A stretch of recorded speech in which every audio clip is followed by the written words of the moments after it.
Hello.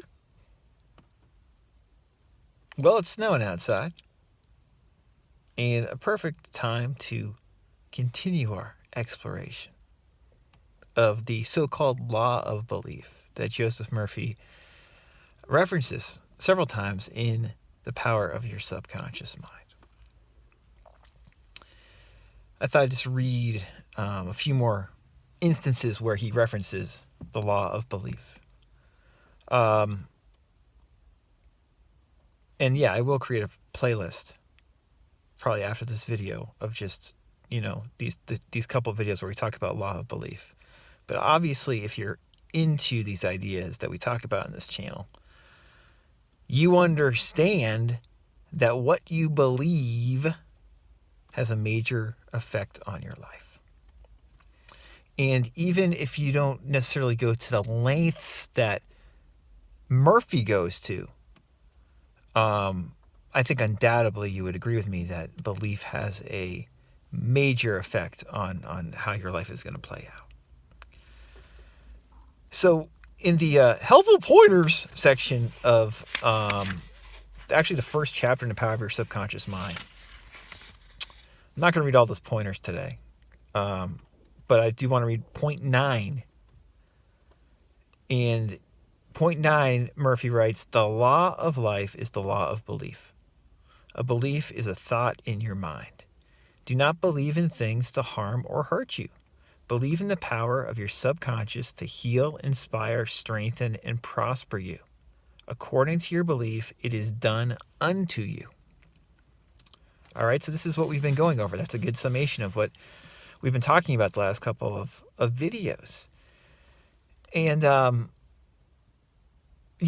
this kind of instruction is, as usual, very easy to say and to read. And for most of us, we will often find harder to do. Do not believe in things to harm or hurt you. Easy to read that. But to enact that on a day-to-day, moment-to-moment basis, that's the work.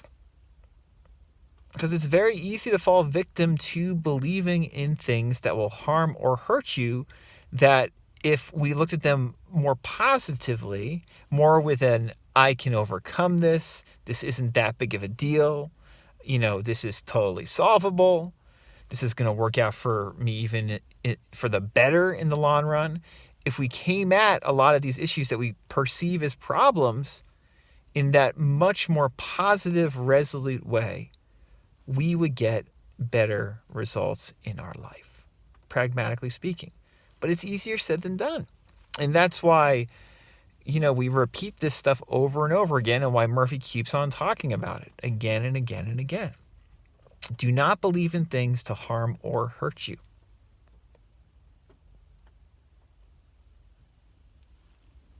Powerful. So a little bit later on in the book, still, in like the first third or fourth of the book, he actually has a small section in the chapter called Mental Healings in Modern Times, which is another great chapter in the book.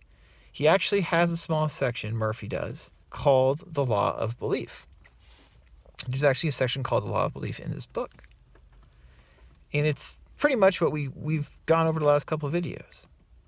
Murphy writes, all religions of the world represent forms of belief, and these beliefs are explained in many ways. The law of life is belief. What do you believe about yourself, life, and the universe? It is done unto you as you believe. Belief is a thought in your mind which causes the power of your subconscious to be distributed into all phases of your life according to your thinking habits. You must realize the Bible is not talking about your belief in some ritual, ceremony, form, institution, man, or formula. It is talking about belief itself. The belief of your mind is simply the thought of your mind. If thou canst believe, all things are possible to him that believeth. Mark 9:23. It is foolish to believe in something to hurt or harm you. Remember, it is not the thing believed in that hurts or harms you, but the belief or thought in your mind which creates the result. All your experiences, all your actions, and all the events and circumstances of your life are but the reflections and reactions to your own thought. So there's a lot to unpack in that short section called the law of belief. And we've touched upon some of these points in the recent videos we've done. Again, it's foolish to believe in something to hurt or harm you. So often we do that. And I look at this pragmatically. If it's within the laws of nature, as Coué says,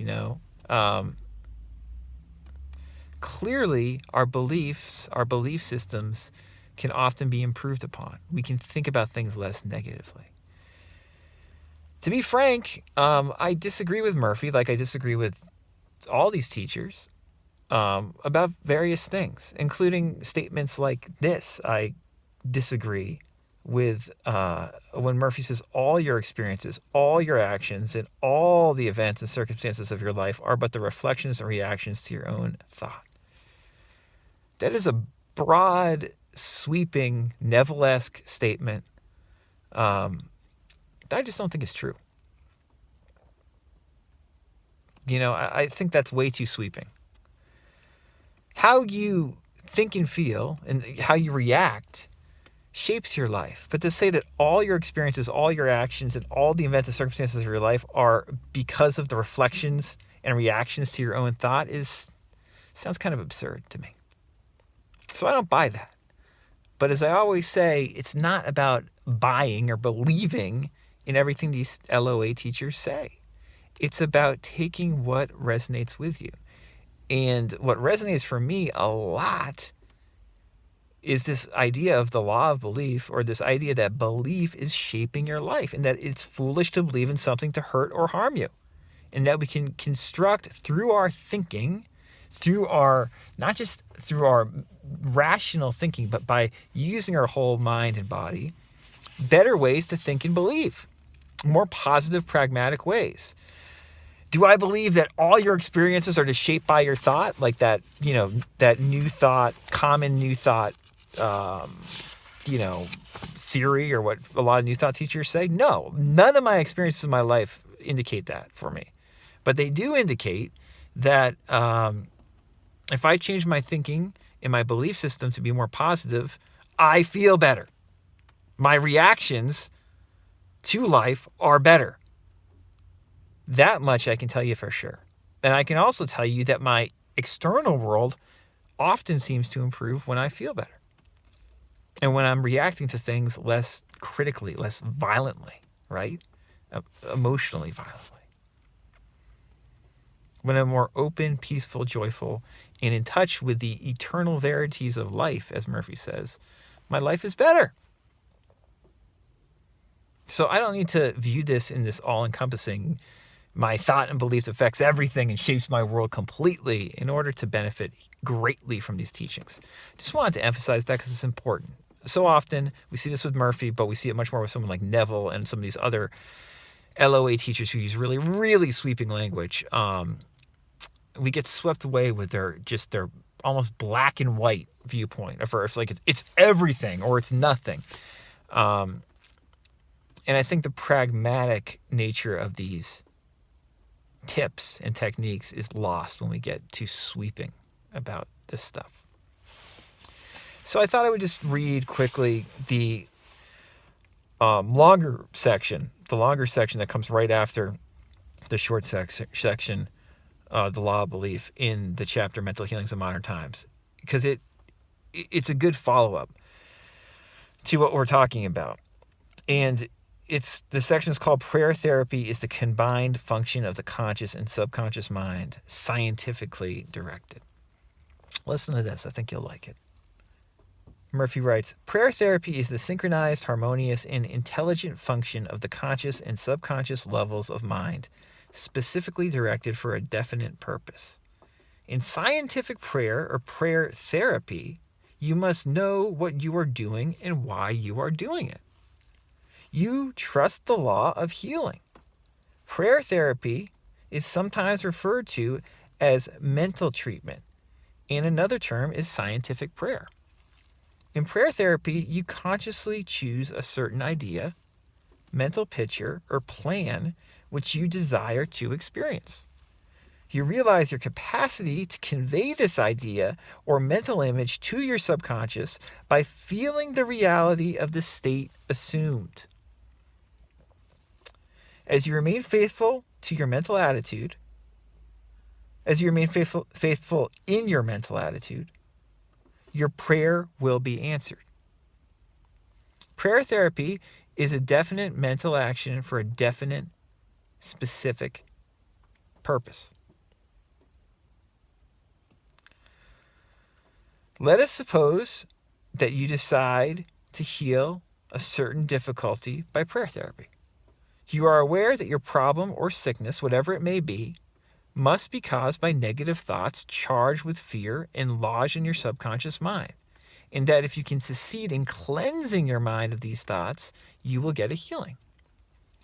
You therefore turn to the healing power within your own subconscious mind and remind yourself of its infinite power and intelligence and its capacity to heal all conditions. As you dwell on these truths, your fear will begin to dissolve, and the recollection of these truths also corrects the erroneous beliefs. You give thanks for the healing that you know will come, and then you keep your mind off the difficulty until you feel guided after an interval to pray again. While you are praying, you absolutely refuse to give any power to the negative conditions or to admit for a second that the healing will not come. This attitude of mind brings about the harmonious union of the conscious and subconscious mind, which releases the healing power.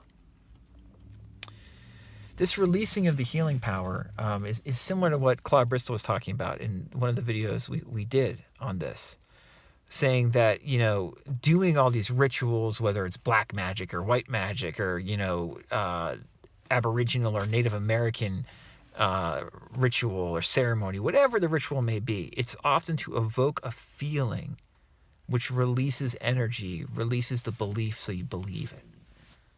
And then the healing happens. It's the nature of the law of belief. So I thought that section was worth reading because it's a very interesting section and explains how you can apply the law of belief. One way of many to apply the law of belief. But big picture, what you believe is what tends to happen in your life. And it's inwardly going to shape how you feel in a significant way. As Coué says, if you believe you can do something, you're going to do it. If you believe you can't do something, you're not going to do it. That's pretty much the big picture. And that's a general statement. There can be exceptions to that, obviously. There's things we can think of that are exceptions to that. But believing that something is possible more often than not makes it possible for you.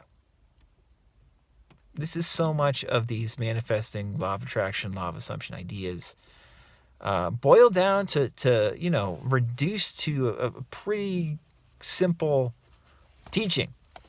So it's something to remind ourselves of whenever we feel confused, is we can ask ourselves, what am I believing right now? What's my belief system about this? What's my belief system about this pain? And then what can I do to heal this pain, to change this belief system?